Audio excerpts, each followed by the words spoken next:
always just good to go over basic things. So the first question I had in this was, what kind of pot can we use? You can basically use any kind of pot. We just need to make sure there's drainage. I have a few examples here, but clay or terracotta, which is this, clay or terracotta pots, and they're porous. And that basically means it allows aeration, but you do have to have more frequent watering. These are really, really popular. We have quite a bit of the terracotta pots right now. We just got a nice load of those. We also have the brown terracotta, which I really like, because it's a little different than the rust terracotta. I have seen a gray, but we do not have that. I brought this to show you the importance, the difference, I guess. I'll get to that in a minute. But anyway, we'll just go through the different kinds. So clay or terracotta, really good. They do dry out fast. I know whatever I have in a clay pot, I have to check it every day. They do dry out really fast. We have plastic. Here's my plastic. We have glazed, which is a glaze. I didn't bring a cement pot because the one I have is really heavy. They are all considered non-porous, obviously. They maintain temps and water a little more consistency. You don't have to, they don't dry out quite as quickly.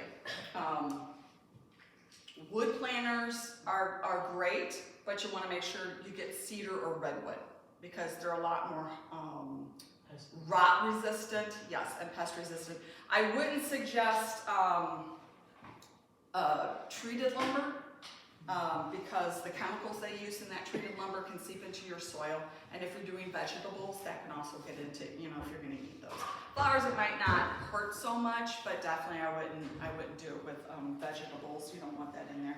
And then metal pots, another example. I have a bucket that I like to use. I put my Kimberly ferns in it. It's in the shade, but it's still, you know, once that fern fills that out, it gets hot, and it will heat that up and dry out a lot faster. So keep that in mind. And then I do have a grow bag because these seem to be pretty popular. They're kind of made out, well, they're more like fabric. The nice thing about these is you just fill them up, you know, and then put them away. You don't have a lot like these take up a lot of space, and I always have to ship things around in my shed to make room for these. But the grow bags are really neat. I did a little research on those, and I know some of them have like a little opening that you can open up. So like if you did potatoes in them, you can open up that bag and you can get in there and get those potatoes out. Because I'm always thinking, you know, if you're going to do potatoes in a pot, you're either going to have to dump the whole thing out or you're going to have to dig in there to try and find those potatoes. But what I did read about the grow bags is that they have really good aeration. So what that means is your roots are not going to get so root bound. They become more fibrous. They'll spread and go out. Now I did read that like if you have it sitting on the ground, the roots may come out and try to get down into the ground too because they're fine and fibrous, not coiled like a root bound pot usually is. The only other thing to remember with the grow bags as well, they might not last as long because they are fabric. So over a couple of years, just the wear and tear of being outside in the sun and the water and all that, it might, they just might not last as long as say your traditional kind of pot. It's good for the roots. You have to make sure you get good draining soil, and then obviously keep an eye on the moisture in there so they don't dry out too much. And then the other thing too that I was going to mention is 5-gallon buckets, and those seem to be a really big deal right now. I know last year we were selling 5-gallon buckets a lot for gardens. They're easy, they're simple, they have a handle, you can carry them. You can stack them inside each other to store them. You can make racks for them. I've seen some really creative racks that you can put your 5-gallon buckets in. So it's a really neat resource. You have to drill your holes into the bottom of that because like all of our pots, the most important thing is that you have holes for drainage. The reason I brought this one is because this is considered a cache pot. And I was always a little confused with cache pots, C-A-C-H-E. And I'm like, what in the heck is a cache pot? This is a really cute pot. I like the depth, I like the color, I like the size. No drainage hole. A cache pot is simply a pot that you will put another pot in. To me, I'm like, why would I buy a pot to put another pot in? That to me is, you know, it's an unnecessary cost, but some people like to do it. But the problem with that is, even if you water your pot in the pot, then it's going to sit in the water in the pot. So that's, you know, and root rot is going to be an issue with that. So you could still use this if you drilled a hole in it. I think I have written down that anything over the size of a 12-inch needs 4 more holes, which would be like a bucket, and the large pot over there. You do need a special drill bit, just so you know, if you're drilling through your terracotta pots, and I think most of them that I've seen so far considered a cache pot are terracotta, which is not too hard, but you have to get a good drill bit because otherwise you're going to crack it and splinter it. I've tried, and I made a much bigger hole than I planned, so we just went with it, but it was not quite what I expected it to be. So these you can't paint them, which is a fun thing.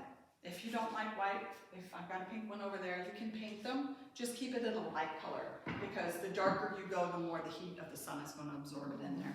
We have pots at Ace that come in smaller, maybe about this size, and they're black plastic, which as you're growing them, that's good because that'll absorb the warmth, and that's what the seedlings need.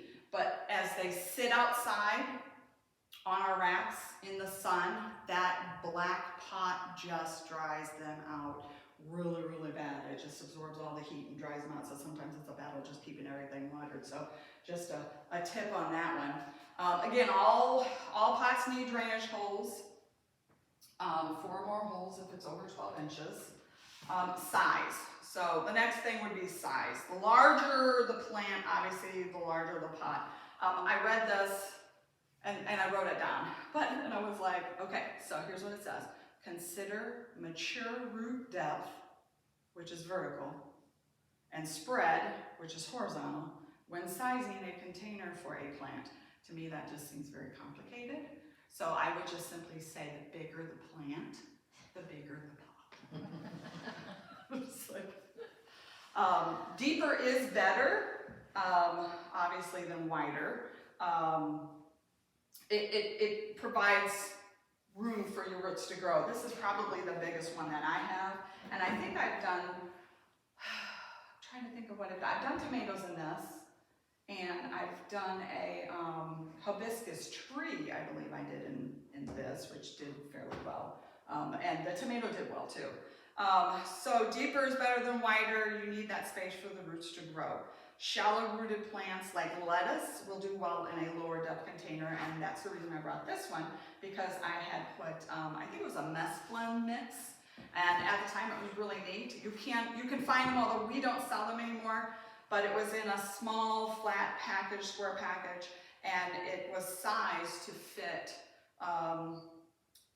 your pot. So it would be like, I think we had some that would open up to like a 10-inch pot, and then I think a 16-inch pot, and all the seeds were on this little fibrous paper that you opened up, and you just set it on here, and you covered it with your dirt, and it was really neat. I know I've seen seed tape for like carrot seeds and onions because they're so small and so little. Those are really neat if you can find them. I'm sure you can find them online. I don't know what Walmart or Menards carries. I don't really look over there for seeds anymore. But this did really well for lettuce.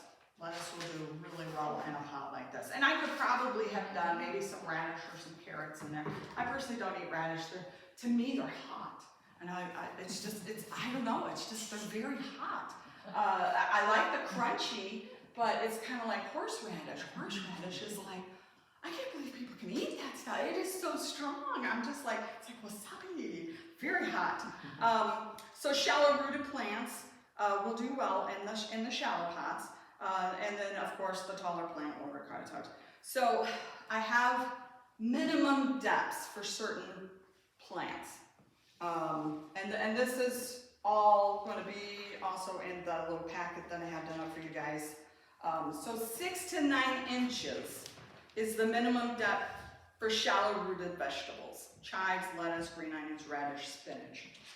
It seems small. I brought my tape measure because I was like, oh, 6 inches, that seems kind of small. But that's 6 inches, and 9 is about here. So it's, what is that one? That one is about 6.5 inches. So you could do shallow, you could do some onions, you could do radish, you could do some lettuce, maybe some spinach in there, that would work. That's the minimum. 12 to 18 inches for moderate depth, which would be eggplant, peppers, beets, broccoli, carrots, which stick to the short varieties if you're going to do them, unless you want to put them in a larger, deeper pot like a bucket. Cauliflower, I guess, celery, chard, kale, peas, those are some examples. And again, I'm like, 12 inches, that seems so small. But that's 12 inches, and 18 goes to right about there. So I mean, that's even deeper than your bucket. So I guess it's not really that small. It just seems that way. I usually go like this. 12 inches, about like that. I suppose you could use measurement of your foot, right? Most people can do a foot on their foot size. 18 to 24 inches would be for deep-rooted vegetables like tomatoes, potatoes, zucchini, winter squashes, beans, corn, cucumbers. Yes, you can do corn in containers. You just have to make sure that you have enough containers together so that they can pollinate themselves. I did come across a summer squash. It is called Rise and Shine Summer Squash, and that is supposed to be for small spaces. So when you're thinking about doing containers, try and think of smaller sized fruits or vegetables. I've done cherry tomatoes in this one because I just like cherry tomatoes. It's really nice to have it on your patio. I mean, you get a little smug sometimes when you're, chopping away in your kitchen. You're like, I have cherry tomatoes outside. I just go right outside the door and pick them. I don't have to go all the way across the yard to get them. And there's just the idea of having to walk all the way out to my garden and pick them. It's really not that far, but I don't know. It's just, oh, look at me. So just consider some smaller sized fruits. They might work a little bit better. You will probably absolutely have to stake or trellis your peas, your tomatoes, your squashes. You could even do cucumbers, but again, maybe stick to the smaller patio size cucumbers. I know they have them in like so many different kinds and varieties. It's crazy. Let's see. And you also want to put them in the right lighting. Now, I looked up part shade vegetables that you can grow. And pretty much everything, I think I maybe found one thing, which was salad, I believe, so like a lettuce, that didn't need 6 hours of light. So everyone that I saw was part sun was considered 6 hours. And if you consider full sun is 6 to 8, part sun, I was always told 4 to 6, and then of course anything below that would have been a shade plant. So you pretty much need 6 hours of light.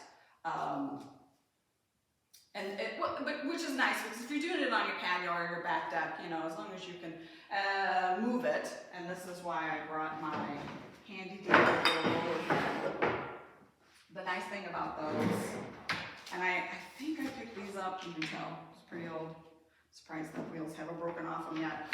Because, I can move them around. My back deck, we're exposed on 3 sides.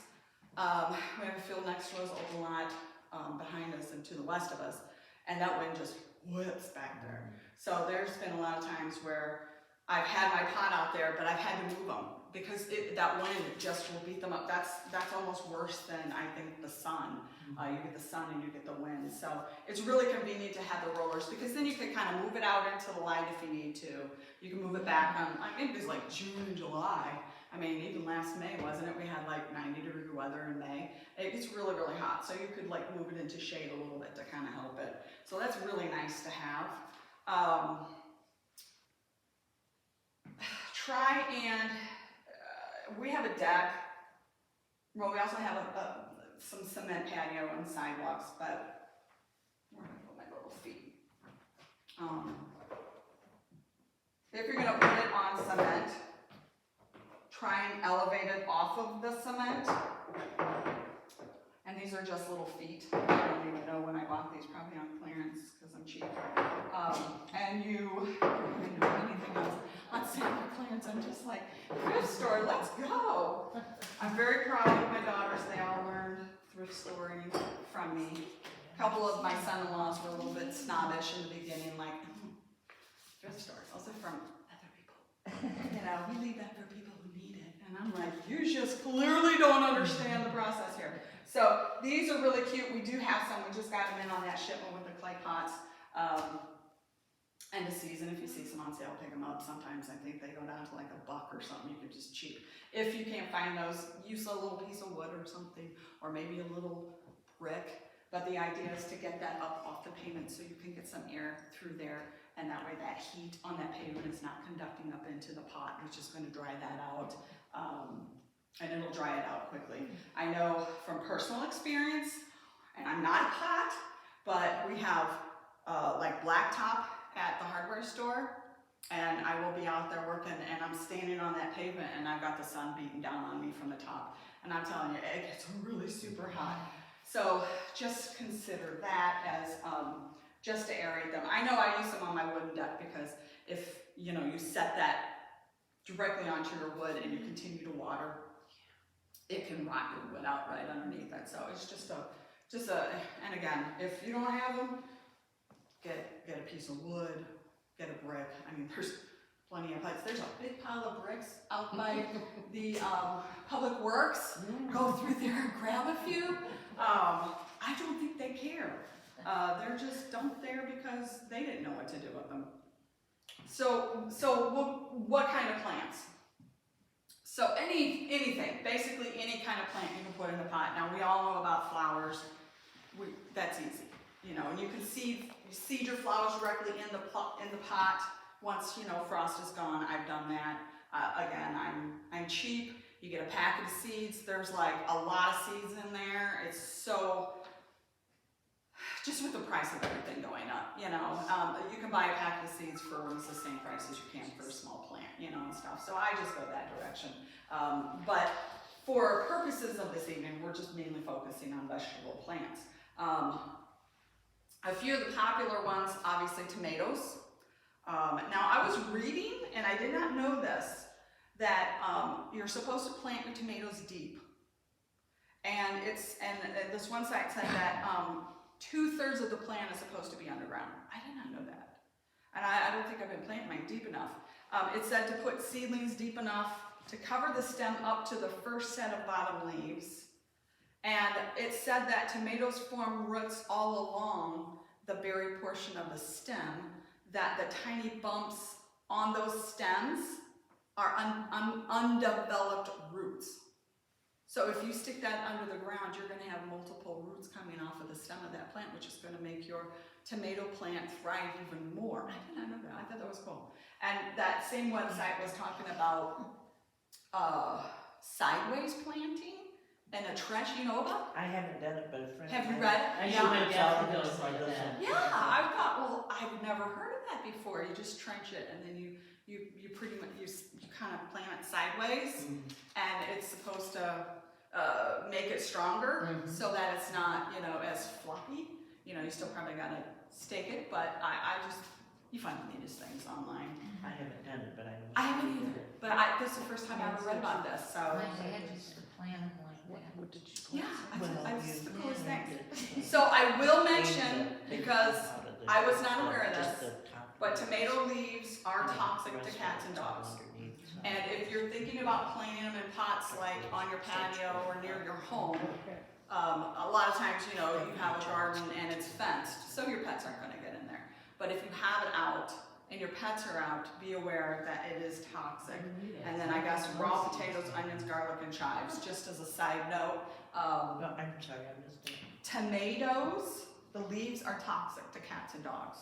Oh, really? Yes. Yeah. So my thought being that if you had this, you know, if you had it in a garden, it was fenced, no problem. But if you have it on your patio and the dog is coming in and out, or maybe the cat wanders around, if they eat the leaves of the tomato, it is toxic. It's very interesting. You can do peas in your pots, and peas are good for succession planting. I like peas. I like to roast them in the oven. They're nice and crisp and crunchy. I'm not into the canned peas because they pop. And it's just the weirdest thing to me to bite into a canned pea because it pops. It's just weird. It's just me. But they're really good for succession planting. So basically what that means is you can plant your peas, get your harvest, because they only produce for so long.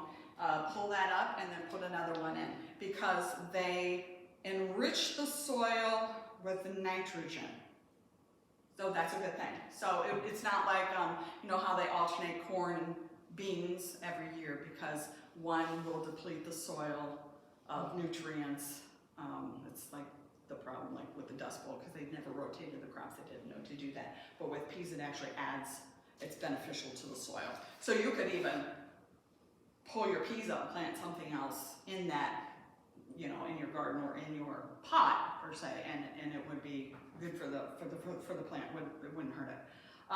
Squash will require again a large container, so try and choose small varieties. And then radishes, they don't need very much to have 4 to 6 inches. So I did read though that if you do radishes, you have to be careful because they'll bolt in hot weather. Because what? They bolt in hot weather. Like your rhubarb comes up in the spring, and if I don't get out there soon enough to get that stinking rhubarb, it just goes to seed and will bolt.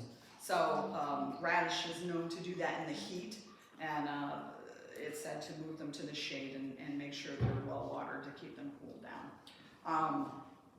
I will point out, because I did not earlier, this pot, the reason I brought this pot in, oh my gosh, this is so heavy, is because it narrows so much at the bottom that if I put a plant in here, wider at the bottom is better.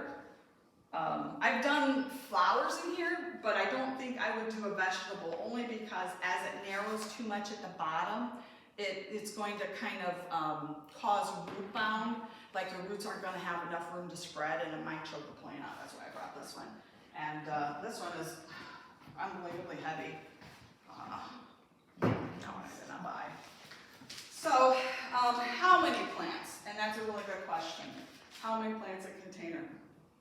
Also included in the handout, there's a list that tells you exactly, maybe 12 plants or so, how many you can do in a pot. The big ones, tomatoes, squash, cucumbers, all of those, stick with 1 per pot. Onions, carrots, radish, like the root crops, those you can do some multiple in a pot, and we'll tell you exactly how many you can put in there. But the best rule of thumb is, again, the bigger the plant, the bigger the pot, and do it single. I looked up to see if you could do companion planting in a pot, like, you know, you put your little, I could put my little tomato in here, and it looks so little when I put them in there, and I'm like, well, I could put some plants around there, right?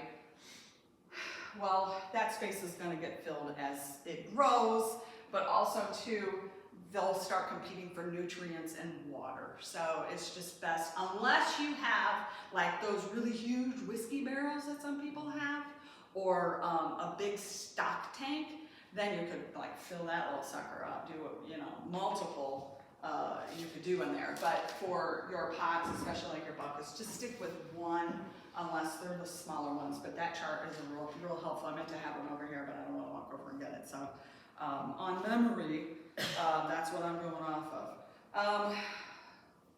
Let's see. Yeah, so just stick with that. And they will compete. Now, soil. This is important. soil and water and fertilizing are also important. You got to make sure that when you use your containers, it's for flowers or vegetables, but I think mostly, you know, in this case, vegetables. You want to use a good soil. And a good soil would be something that is for containers. These I brought just because everybody knows the brand. You have Miracle-Gro, and that's, you know, that's a fairly popular brand. That's just your yellow bag of Miracle-Gro. And this one is also Miracle-Gro. It is supposed to be moisture control. I'm not a real fan. I probably pointed it out at the last one. I don't know. There's something about this that I'm not a big fan of. We do have other brands, and other brands are fine, but make sure that you're getting a potting soil for containers. Do not use topsoil. Do not use just your plain dirt. Some of what garden soil, no. Topsoil or planting mix. Those are all, like, you'll see a raised bed planting mix. Raised beds have been very popular. That is not what you want to put into containers. What I usually do is I get a really big bag of the yellow, and sometimes if I'm at Menards and have a really good sale of just, you know, potting soil, I get the really big bag of potting soil. Then I'll go to the cheapest potting soil that they have, like cheap, yes. And I mix them. And when I'm mixing them, I'll throw them into my wheelbarrow and I'll mix them. If I need to, I'll throw in a little bit of perlite, and I have no measurements. I just throw in a handful or something, mix it up, you know, kind of like grandma's biscuits. You just throw it in and see how it looks.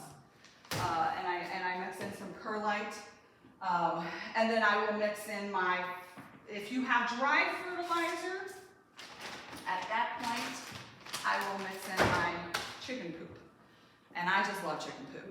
This is packaged as tomato plant food, which it is tomato plant food. But I use chicken poop. I bought probably a 10-pound bag at Menards for $10 or $15 like 2 years ago. They still have it. Do they still have it? And I put it in a bucket with a lid, and that stuff will stay for like ever. I think I had one bag for like 2 years or something. Because I mean, I'm not, you don't have to use a whole lot of it, but I will mix it in with just about everything. I've sprinkled it on top of my strawberry plants. I'll go around my flower beds and I'll just throw it in there with the hostas and stuff. It's very easy to use. It's a dry application. You're not dealing with the goopy manure stuff. And I have yet to burn anything with it. I also have just an all-purpose hose, organic. So when you're mixing up that, if you want to, you could use it straight out of the bag. But that's what I do because it stretches out my soil. I get, more, cheaper, and I just feel like sometimes these brands that are designed for your pots are just a little too light and they dry out super, super fast. But we have to be careful because if we're trying to get a topsoil or just dig it out of the dirt, out of your ground and put it in here, it hardens as it dries and it'll pull away from the sides. I was at my daughter's last year. This one probably won't watch the video, so I can talk about her. But I was at her house and she had dirt, and I don't even remember where they got this dirt from. I don't know if her husband works for the village. I don't know. He got dirt, and it was just ground dirt. And she's filling it in with her pots, with her plants, and I'm like, you want some? I got stuff, you want to mix it. Oh, it's fine.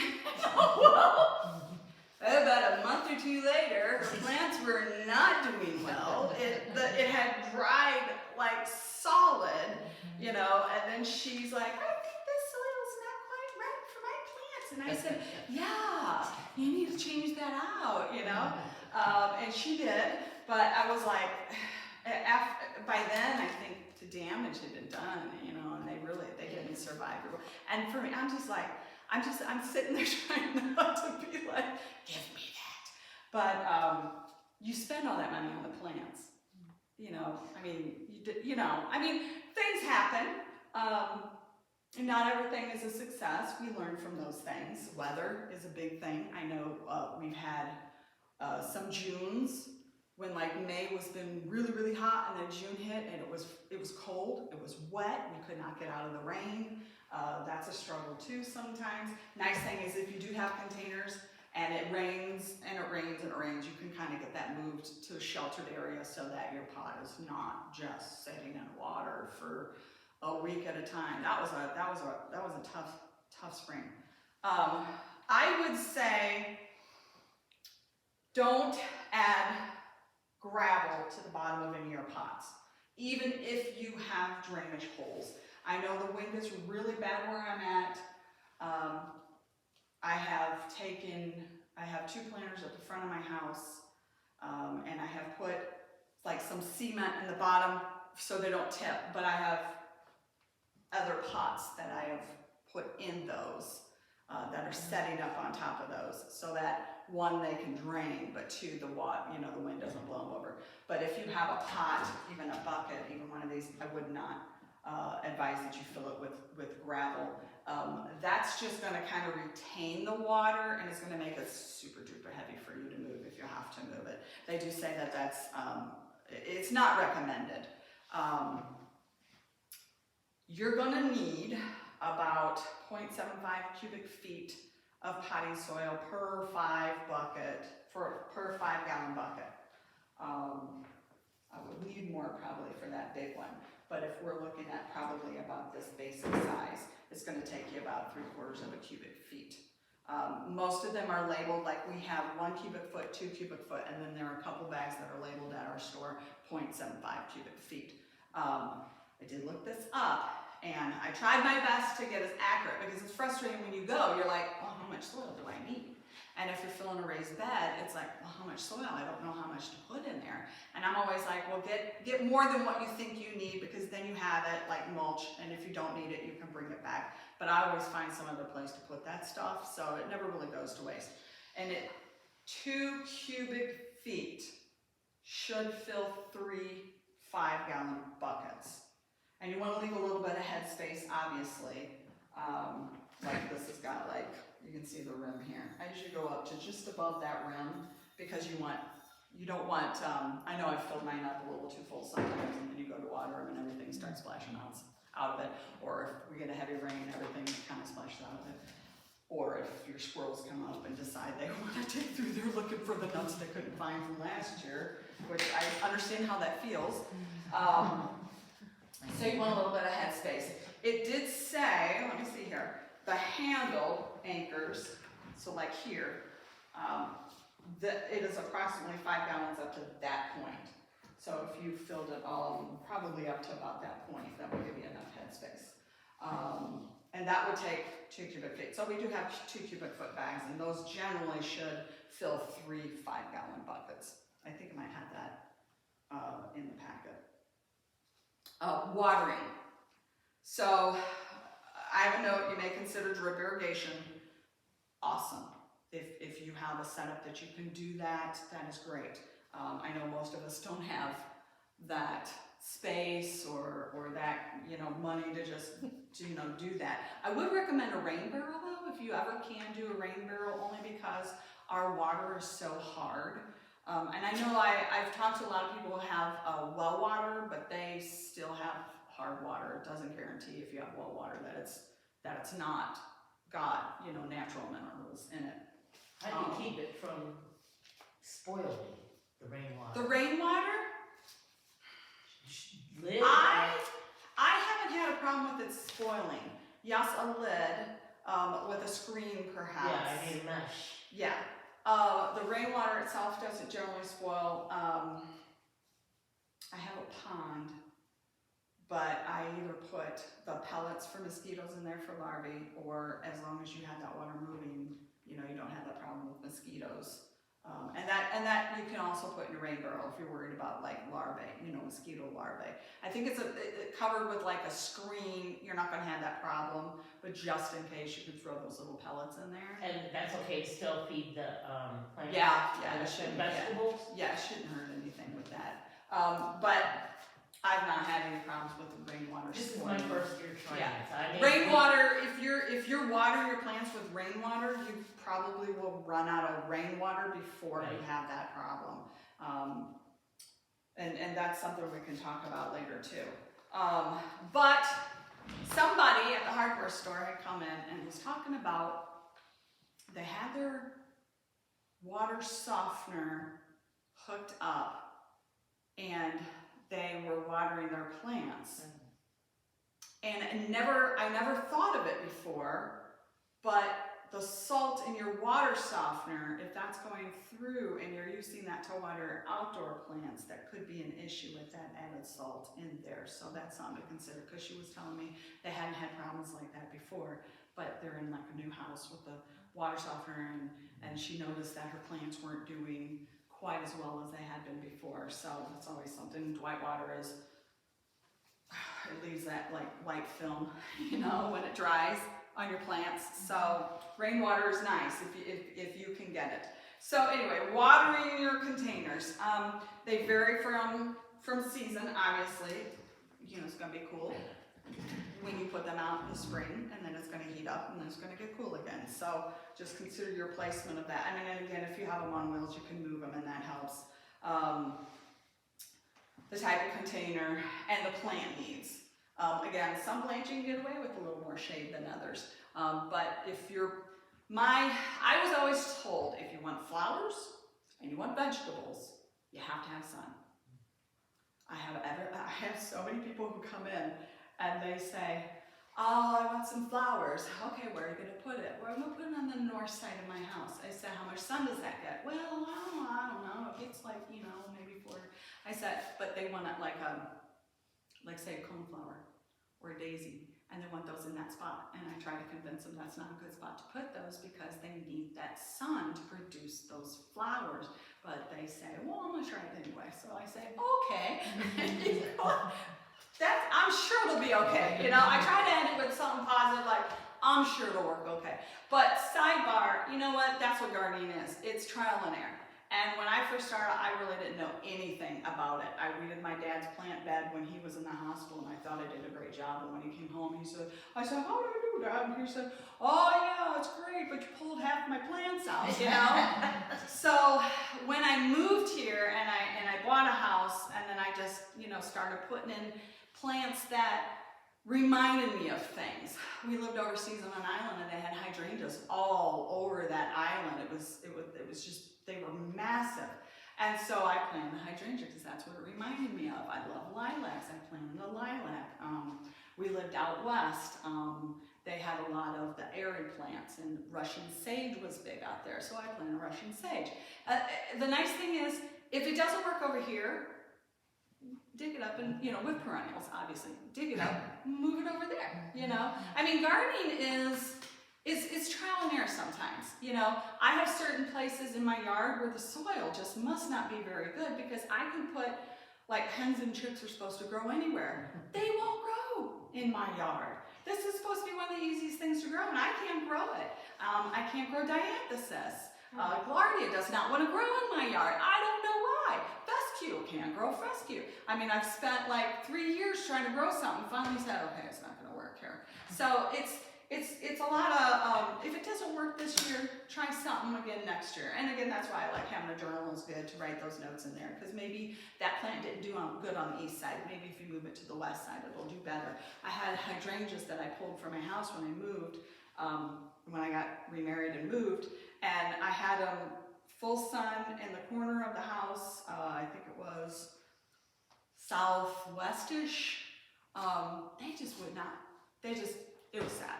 And that portion right there was heavy with clay. And so finally I said, I'm moving them. And I'm moving them over here, and I'm putting them further on the west side of the house by a shed, which my husband was backing up to this shed a couple years ago. And I had one of the plants kind of around the front part of it. And he hit the doghouse. But it was my fault because I had planted those hydrangeas near the shed, and you know, he was trying to get between the hydrangea and the doghouse. And I said, yes, when I moved those hydrangeas over there, my thought was, one day you're gonna try backing up to the shed, and you know, that'll get you right there. You know? It's just like, but they've done really, really well over there. So it's just trial and error. Don't give up. If it doesn't work, try it again. Okay, let's see. Easy way to check for like whether you need to water in your pots. Do I need, because overwatering can be kind of easy. A lot of times that's more in the house. Just stick your finger in, if you know, up to like that first digit on your finger, and if it's moist, you don't need to water. If it's dry, you might want to water. In the summer, especially with containers, you're going to have to go out maybe twice a day to water. And I know I get to the point where probably around June, after they've been out there a little bit, just based on the weather, you know, and rain and whatnot, I can pretty much know, okay, by 1 o'clock I have to get out there and water these plants, you know. They say doing it in the morning is the best, but sometimes you don't have time to do it in the morning, and I'll water it at night if I have to, isn't it? As far as, I've never had any serious problems with that. Try not to get them over dry. What we struggle with over at the hardware store, again, because they have those black pots and it just absorbs so much heat and dries them out, is and I'll water, and then for some reason on Sundays, they forget about the plants outside, they don't water. I come in on Monday and I'm watering them, and it's either pouring off the top or it's just rushing through the pot itself. There's a fancy name for that, and it is called hydrophobic. And that basically means that the plant is so dry that it's having a hard time re-wetting itself. What I do is I will water a little bit, go down the line, little, and then I will wrap back around and come back again and hit it one more time. Because that first time that water is just going to go right through, and you can generally tell that water just gushes right back out. It's like between the root ball and the side of the pot, and it just comes right out. So I'll hit it once, it'll come out real fast, I'll get down to the end of the line, and then I'll come back and I'll hit it again. You can see that the water's a little bit slower coming out. That gives it that gives it enough time for the roots, the pot, you know, the soil to say, okay, there's water, you know, and it'll drink it in. I had an old guy fussing at me one time because he's like, "You're overwatering those roses." And I said, "No, sir, actually these are really, really dry, and I'm trying to hydrate them, you know, and stuff, and they have to do that." But that's not uncommon. So hydrophobic. Now, wind again is another problem. So as much as you can protect them from the wind. We have put pallets next to our fence line off the east side, and that really helped last year. We have bagged goods stacked up next to the west side fence, because I don't know about you guys, but the other day that one was blowing out of the west, and I was dying. It was so cold. So that kind of helps too. Just consider if you've got the wind and you've got the heat, you're going to have to go out there and hit those plants a couple times during the day. Fertilizer, mix it in with your soil. It does say that your soil, which every time you water it, you're draining that soil of nutrients, and it's depleting, you know, because the water's running through and your nutrients are running out. So you can add like a water-soluble fertilizer at every watering, but at a portion of what it would call for. Because usually, normally, I think the water-soluble, like, I think I brought up, and we all know, you know, the Miracle-Gro little yellow box. I think my mom used that, like, all the time when I was a kid. I would watch her turn the water blue. I think usually when it tells you to water, it tells you to space it, but you can do it at every watering, but at a minimum of what it calls for. And that's okay. Dry is good, mix it in with the soil. Tomatoes have a different need for fertilizing, and it kind of changes, I guess. Let's see, it said transplants in the beginning are like 20-10-10, and then you're supposed to switch to 10-20-10, and then 5-10-10, and then wait a minute, 10-10-20 to 5-10-20, and I'm like, that's too much work for me. I'll just stick it with my chicken poop. It works for me. I'm going to mention potatoes, because Miss Lisa back there were talking, and she got, I think it's a grow bag from one of your girls. A grow bag, I think that, does it open? Does it have a flap that opens your grow bag? It looks like the one you have, but Okay. it has a flap. Have they used it? I'm intrigued with growing potatoes. For the season. I've always been a little hesitant to do it in the garden because you have to, it calls for trenching it. It is a little bit of a process. What I read is that you can sow them in your buckets, so I have to mention this because I thought it was cute. You can chit your potatoes. I'm just like, chitting your potatoes? That's a funny word. Chit your potatoes. And you lay them in a tray in the light. It's just against the potato. Yeah, and they sprout. And then I guess you can cut them then and then put them in there. It's not necessary, but I just thought it was kind of cute, chitting your potatoes. When you do it, cut your pieces. Make sure you have 1 to 2 eyes. And this says you should do it 2 days before planting them because I think that it causes them to kind of like reseal or something. I thought it was a week. I don't know. This one said 1 to 2. Where was I? Did you use 2 days. 2 days. So this one said 2. did you I don't think it's going to matter whether you do it for a week or if you do it for 2. This is But, gonna be my first time. and you're supposed to keep them well watered, maintain even moisture. Basically, you put about 4 inches of soil in the bottom of the container. You put 1 to 2 potatoes, and then you cover it. And that's all you do. You are not going to fill the whole pot up. It's a process. So then as that foliage grows, you get foliage grows about that tall maybe, and then you're going to put soil over that. And then as it grows up more, you can put some more soil over that. But the idea thing, if you're thinking about it, that's what's going to produce your potatoes. Right. Yeah. So you're going to get potatoes off of each one of those as it's growing up, and you put more dirt over it. I know some people. I put a little thing in my insert about it if anybody's interested in it. I think I'm going to try it just because I'm kind of intrigued. I've seen several things online, like they had they had 2 buckets, and one of the buckets they had a hole cut out here, and then they put that bucket into this bucket. That way you can pull that bucket out and then harvest your potatoes out of there.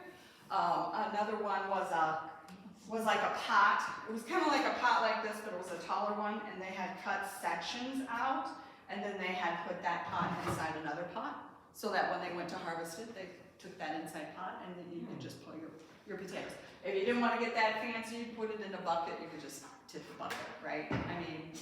It's pretty easy. But if you would like to try that, I have a little insert there showing it. I think I might be brave this year and try that. On my deck. I'm going to pause here before we finish up with composting. I'm trying not to get you guys out of here late. This is our water pack. My coworker did write, she did type something out for us. If anybody's interested in it, I can make you a copy of this. It's a bucket. And you drill a hole, not in the bottom of this one. There's no holes on the bottom here. There is one hole, and I believe that's about a 1/2 inch hole, and that is drilled into the side here. That's all you need. Let's see, what did she say here? It is a 1/2 inch drill, and I believe she said that one is that's about 4 inches up. So one hole, 4 inches up, is a 1/2 inch in diameter. That's the only hole on the bucket that you're going to use. And then she took, I don't know if you can see inside there, she took water bottles. Now these water bottles are standing up, and she just put them in there standing up, and then you will put your soil on top. I was a little hesitant because I was like, okay, so from what I've read, you're not, they say don't fill your buckets with, filler stuff, it'll stuck your roots, blah, blah, blah.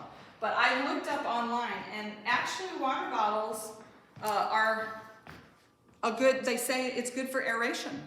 And the roots will spread out through there. Again, that'll fight your root bound, kind of like the fabric. Hey, hold it up for the camera, please. Thank you. So she has about the trick is the hole in the side here, and then the bottles are vertical. Don't lay them on the side, lay them vertical. Keep all the caps on them, and then you're going to also put a hole, 2 holes in this bottle, just 2. Let me see if I can find them. Okay, there's one here, and there's one here. She used like a word burning type tool, just to burn a hole here or here. You could probably use like a nail, maybe a really, fine drill bit or something in there, whatever works best for you. You could heat a nail up and put that in there. I was watching a bunch of videos, and they're just some dudes on their little patio, and I'm thinking, they had their little floppy shoes on, right, so I'm thinking, oh, this has got to be like Vietnam or something. And they were just heating up a nail and burning holes in them, and then they were putting them in their little containers. That's some really cool videos. They had like 2-liter bottles. I fell down a hole there for a little bit. They had 2-liter bottles, and they had cut them in half. They had strung them. They had put the pepper plant hanging upside down, like those upside down tomato plants.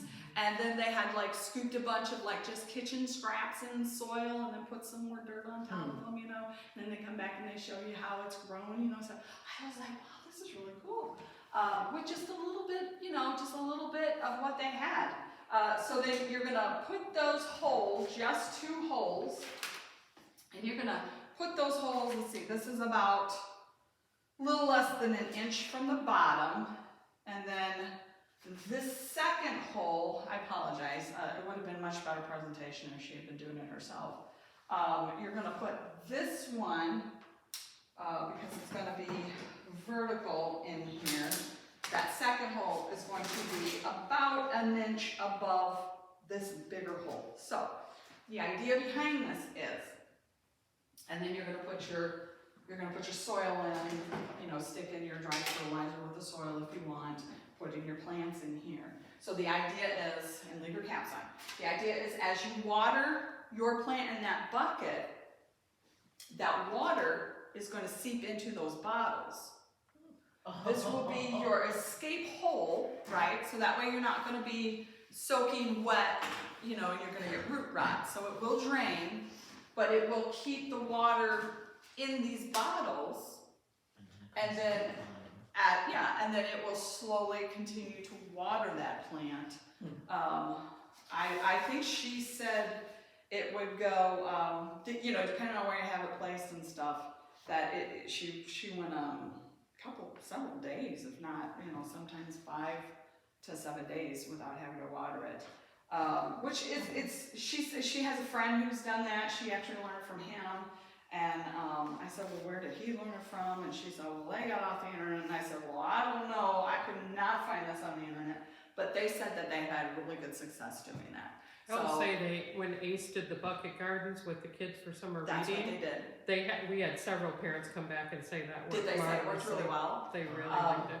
Yeah, Does so it matter what kind of plant you plant in that bucket? no, she said she's done it with tomatoes, and she said she had really good success with the tomato in it. Is there a name for this process to look up on the YouTube? And that's that's what I was trying to find. I was like, oh no, how do you do this? When she told me she wasn't going to be able to do this, I was like, well, oh no, I need the information. Thankfully, she wrote this up for me. And again, I can copy this for you guys if you're interested. You can take that copy home. Her name is Teresa. She is employed at the Ace Hardware. Please come out and see Teresa and ask Teresa for any advice on these buckets. I would be glad to direct you to Teresa. We have questions. But she said it works really well. No, I don't know as far as on YouTube. I looked everywhere I could. That's where I came across. I was putting in plastic bottles, water bottles, what can you do? And I was coming across all these other videos, and I just kind of fell down a hole there for a little bit. Looking, I was like, wow, that's really cool. They can do that? So that is our water hack. We are running out of time. So I'm just going to go over the compost real quick here. Composting is not hard. If you have space outside to do it, that's great. I have some space outside of my fenced-in garden that I compost. I started out with just like 3 pallets, wood pallets together, you know, in like a U shape, and just threw my stuff in there.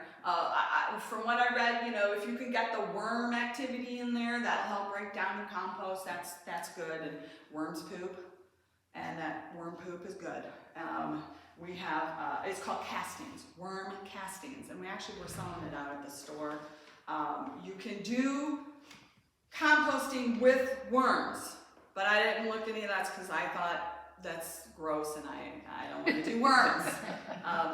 My sons, after I was first remarried, the boys decided it was wet, and they went out and got a bucket, and they filled that bucket full of worms.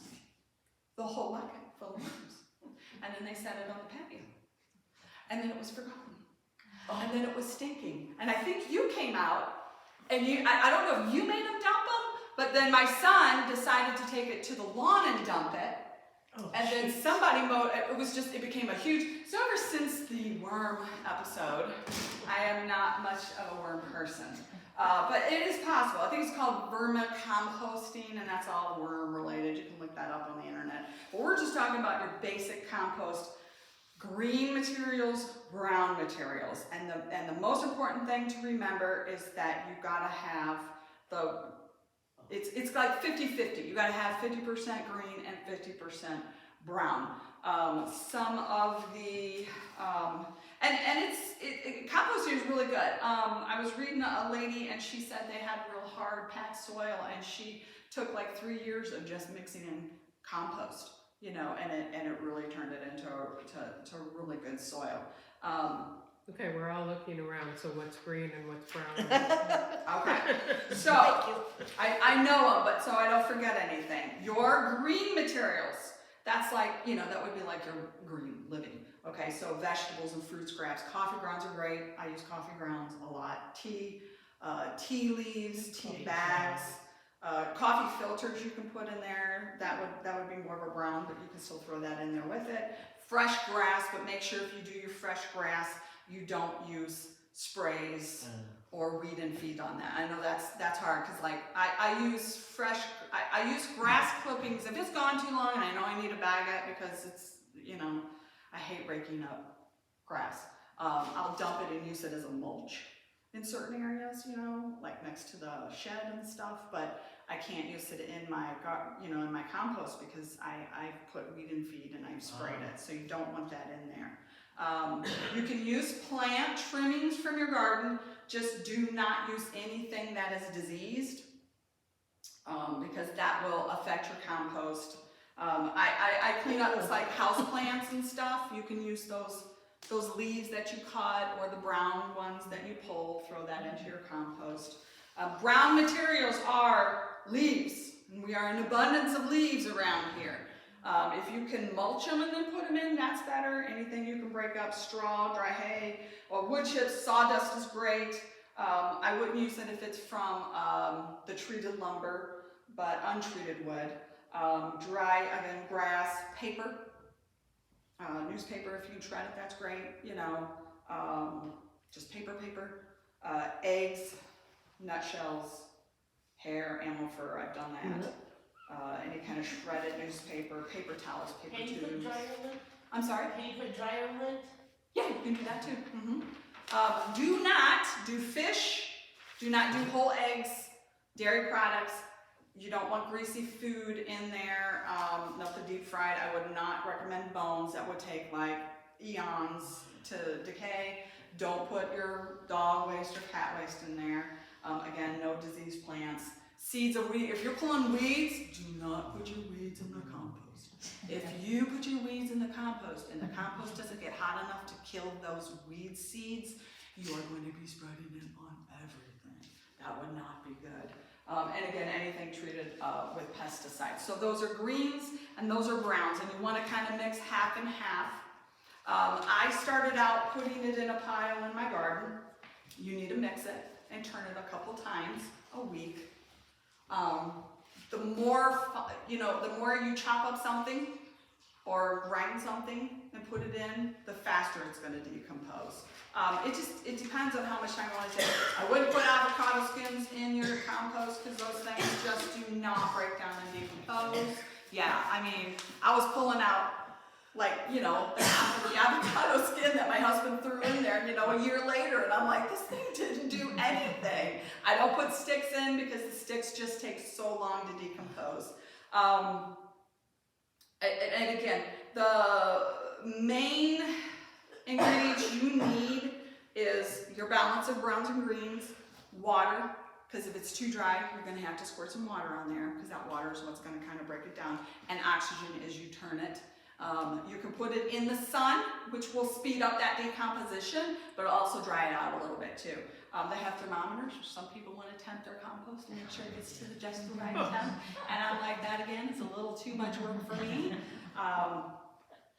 It's not hard. What I do now is, so I got on Facebook and I found a tumbler, and those are really nice if you can find a tumbler. It's black, so it'll get that heat in there and it'll kind of cook that stuff in there. I paid $15 for it, and I had to drive at least an hour out of the way to get it, and I had to get up at 6 a.m. in the morning to be the first one to get it up in, I think, Muhammad. And I was like, why am I doing this on my day off? You know, and I'm like, the other part is like, it's a lifetime tumbler, Michelle. Those things are over, you know, $150. You know, you got it for 15. Go get it. I'm like, was it worth it? It is a good product. And it's nice because I can turn it and it'll turn. So I have just a little aluminum pan in my oven. Anything scrap, I do bread, like, you know, those end pieces on the loaf of bread that nobody's gonna eat. I throw those in there. I put pancakes in there. Any scraps from lettuce, coffee grounds. Yeah, tea when my husband does his tea, but then doesn't take it out, and, you know, and then I'm like, oh great, so I'll put that in there. You could do whole tea bags, but I would take, like, you know, you got the staple, I'd take the paper off, the tag, not the bag. Bag is fine. So I put it in that little pan, and I stick it in my oven, because it's not on the counter, and I don't have to see it every day. Banana peels, obviously, because for some reason banana peels, those little fruit fly things, just no. They're there, and I'm like, are they in the banana peels? Where do they come from? How do they exist? I don't understand.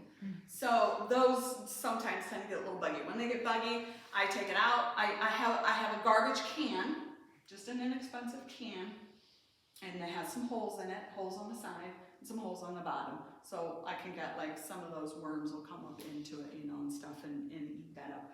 And especially in the winter, like all through the winter, I just go out there when it gets full, I dump it in that can, I have no lid on it. Squirrels like to pull out the bread, but I don't care. I have no problems with vermin out there. It is a fenced in area, so like the raccoons could get in there, but they haven't found it yet. And then in the spinner, I have compost in there that's probably ready to go this year. I did put some on year before last on my strawberries, and they do really, really good. I would recommend if you put eggs in, if you can grind them, the smaller you can grind up those eggs, the faster it's going to decompose. Because I was reading where somebody, just to, you know, see, put like whole eggshells in the ground, and like 3 years later they came back and they were still whole eggshells. So they do not decompose quickly. I mean, they will sit there forever and ever. So grind them up. I use the ground up eggshells when I'm done grinding them up in my food processor. I'll put them in a baggie. I've used them to go around my hostas because of the slugs. They don't like that. I've used coffee grounds and have put it around my hostas too, and that they don't like either one of those. So that does help. It kind of cuts up their belly. The coarser ones are better for the slugs, but if you're going to put it in your compost, I just grind it up and throw it in there because I know it's going to decompose a lot faster and it's going to be much more beneficial. It's easy. If typically you want one cooking and you don't want to touch it, because I didn't realize it, but I kept adding to this one and adding to this one, and then I realized I read something and it was like, so you should leave one and leave it alone, because as you keep adding to it, it's never going to be ready. So you need one that you know, put it all in a pile, put it in your bin, and leave it. And you know, just mix it. That's what I was gonna say, you Yeah. still have to. Mix it, yes. But leave that one, and then have another one where you're putting, so when I take this stuff out of this bin, the can that I have just been dumping everything in all winter, I will take that and I will pour it into that bin, and then that's gonna sit there and cook, and I'll turn it occasionally when I go outside, remember to do it, and then I'll start filling that one back up again. It's really pretty easy. If in doubt, go online and look it up. But basically, you know, your meaty stuff, your greasy stuff, don't put it in there. Finally, on the last part here, I did have somebody ask me about banana water last time, and that's pretty easy, okay? It's just basically you're just chopping up banana peels and putting it in water to steep. And I think it said just, you could do it for like a week or something. I think it was a week. Yeah, 2 to 3 days or more. And you just sit it in the water. Did you say chop up banana water? No, banana peels. And then put it in water. And then let it steep. And then you use that for Yeah. fertilizer. Then you strain it, get all the little pieces out, and then you use that to water your plants. I thought I read that succulents didn't like it, but then I read another one that said, yeah, succulents like it. So I don't know, it's 50% chance there. I just started using that, because I'm the one that asked you about it last Were you the time. one? And Yeah. I just started using it on one plant, and I have Yeah. 2 of the same. And the one that I put the banana water Oh, are you in doing is now a twice study the test? size. Yes. Yeah. And well, the nice thing about that is it's not going to be so strong that it's going to hurt your plants. You could use it probably, and I think you're supposed to dilute it. Are you supposed to dilute it? Yes. Okay, so I when it's dilute it. done, yeah, and I saw where some people like boiled the peels and stuff, or you could just set it in the water. And I let it just cut it up and put Yeah. it in a used Yeah. bottle with the cap And on that's considered a compost tea. it. Right. Which you can make compost tea from. Compost tea is basically, it's a brew, it's water and finished compost. So many different ways of doing compost tea, but basically banana water is a form of a compost tea. They said be careful, you don't want to overdo it too much, make sure you dilute that, you know, once you're done. And it also said, I also read where you can actually put that in a spray bottle and use it for the foliage of your plants, Oh, which is supposed to repel aphids. oh, okay. So that's a good idea too. It Can won't- you it do won't that hurt. outside then too? I'm sorry? Can you do that outside? I would think you could do that outside too. I mean, you could use the banana water on your, you know, your vegetables and your flower plants outside as much as you could on the inside too. And you can use it to squirt them, because I know, you know, some plants will get more aphids than others. I know we had a bit of an infestation last year with certain plants that came from the greenhouse with aphids. I'm telling you, it wasn't from me. But we caught them and we quarantined them and we dealt with them. But we had to use like a topical spray for those, and this would be more of a natural way of going, especially if you're trying to watch chemicals. And you know, a lot of people have allergies, very sensitive skin. My grandson has extremely sensitive skin. So compost tea is one. You can do aerated or non-aerated. There's all kinds of recipes out there for that. I looked into it, and one of them, aerated, is when you take a aquarium pump and you pump air into the water. And then the non-aerated is you just steep it in water, strain it, and then use it. So if you didn't want to go full compost, you could do a form of a compost tea. And a quick hack, I saw blender compost, which what I do is I have banana peels, coffee grounds, eggshells, and then sometimes, like if I have a tomato and I didn't use all the tomato up and I have some left over, I'll throw that in there too. I mix it up and puree it in my food processor. Make sure you have plenty, you know, you add water to it. I add water to it because you don't want it to get gunky, you want it to mix up. I take it out and I use that on my hydrangeas, my clematis. I use it on some of my wigala bushes. They're heavy feeders, and that's just a natural way. I have to be careful when I put tomatoes in it because sometimes I have to go out and pull the little tomato plants and come out. But it's a good way, and I know bananas are really good for roses. If you have banana peels, You can stick those in underneath your plant in the pot or outside in the garden if you're, you know, when you're putting that in. The banana peels are really good for plants. So that's like a form of blender composting. I read a guy and he basically would take all his kitchen scraps, you know, kind of like I do, and then at the end of the week he would just puree them, mix in water, and then he would take it out and he would use it on his vegetable plants, on his regular plants, you know. It's just, it's a good way of composting simply if you don't have the opportunity to have a garden to do that. And I did, in the handout, there is a insert in there, and again, I didn't bring it over here. Basically, it's a process of composting with a bucket. And he shows you how to have a bucket and make it into a compost container. So you don't have to have large space to compost. You can do it in a bucket. You can do it in a like a Rubbermaid bin. I've seen those. What else Garbage have I can seen? with a lid. Garbage can with a lid. Just drill your holes, you know, to aerate it and let that liquid drain. Because you don't want it to sit there and just rot, and that would be really gross. Those are simple, those are easy. Like, you know, with the bin, you can just go in there and, you know, get your trowel and mix it up to aerate it. You know, in the bucket, I don't know if he was rolling it or something to aerate it and stuff. But I put that in the answer because I thought it was just kind of neat and unique and easy to do. And even if it's a little bit, it's still going to help your plants. And it'll be a natural fertilizer.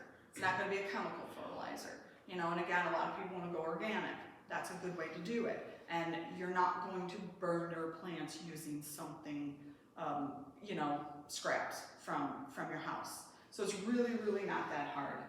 I hope you guys learned something. I'm sorry I cut you a little bit later than I meant to.